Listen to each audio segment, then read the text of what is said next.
ஆண்டவரும் இரட்சகருமாகிய இயேசு கிறிஸ்துவின் ஒப்பற்ற நாமத்தில் அன்பின் வாழ்த்துக்கள். சிலுவை மூலமாக நாம் கற்றுக்கொள்ளக்கூடிய காரியம். எபிரேயருக்கு எழுதின நிருபம் 12வது அதிகாரம் 2வது வசனம்.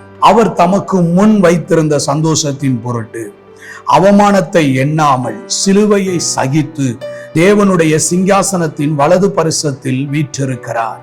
இயேசு கிறிஸ்து சிலுவையின் பாடுகளை நேர்த்தியாக நிறைவேற்றி வெற்றியாக முடித்தார். பிதாவே, எல்லாம் முடிந்தது, என் ஆவியை உம்முடைய கைகளில் ஒப்புவிக்கிறேன் என்று தன்னை ஒப்பு கொடுத்தார். இயேசு கிறிஸ்து மாம்சத்தில் இருந்த நாட்களில், இயேசு கிறிஸ்து ஊழியம் செய்த நாட்களில் கர்த்தருக்கு ஸ்தோத்திரம், சிலுவையின் பாடுகளை சந்திக்கும் பொழுது எந்த இடத்திலையும் இயேசு கிறிஸ்து இடறி போகவில்லை, தடுமாறி போகவில்லை.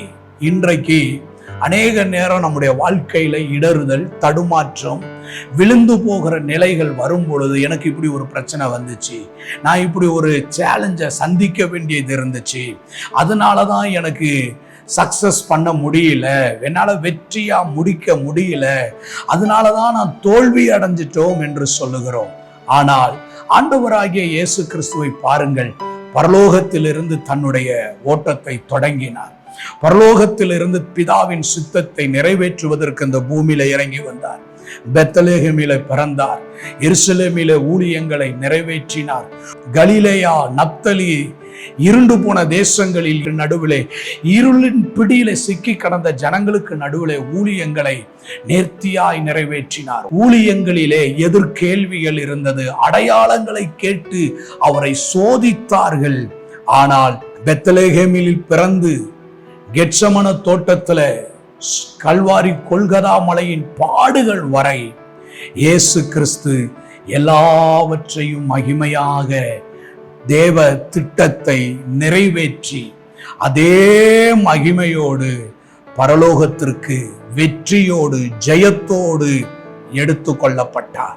இதோ உலகத்தின் அதிபதி வருகிறான், அவனுக்கு என்னிடத்துல பங்கு இல்லை என்று சொல்லி தன்னுடைய ஓட்டத்தை ஜெயமாக, தன்னுடைய ஓட்டத்தை மகிமையாக, தன்னுடைய ஓட்டத்தை ஒருவருடைய வாழ்க்கையிலையும் ஒருவருக்கும் இடரல் இல்லாதபடி தன்னுடைய ஊழியத்தை நிறைவேற்றி முடித்தார். இன்றைக்கு சிலுவையின் பாடுகள், சிலுவை நமக்கு என்னத்தை கற்றுக் கொடுக்கிறது என்றால், நம்முடைய வாழ்க்கையை நாம் நேர்த்தியாக ஓடி முடிக்க வேண்டும். நம்முடைய ஓட்டத்தை சரியான விதத்துல ஓடி முடிக்க வேண்டும்.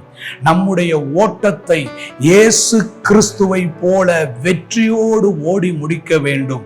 எத்தனை பாடுகள் வந்தாலும், எத்தனை எதிர்ப்புகள் வந்தாலும், தேவ சித்தத்திலே நிலை நின்று, தேவ சித்தத்தில் இருந்து பின்வாங்காமல், தேவ சித்தத்தை பூரணமாய் நிறைவேற்றி முடிக்க வேண்டும் என்பதை இன்றைக்கு சிலுவையின் மூலமாக நாம் கற்றுக்கொள்கிறோம்.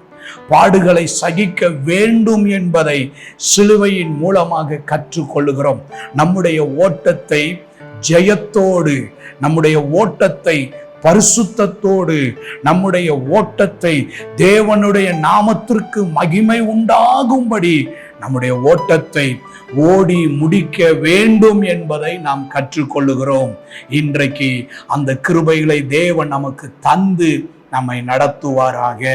அன்பின் நல்ல ஆண்டவரே, நீர் உம்முடைய ஓட்டத்தை, ஆண்டவரே, உமக்கு நியமித்திருக்கிற ஓட்டத்துல பொறுமையோடு ஓடினது போல நாங்களும் எங்களுக்கு நியமித்திருக்கிற ஓட்டத்துல பாடுகள், இடரல்கள், அவமானங்கள், நிந்தைகள் எத்தனை சூழ்ந்து கொண்டாலும் நேர்த்தியாக ஓடி முடிக்க ஆண்டவர் எங்களுக்கு கிருபை தருவீராக.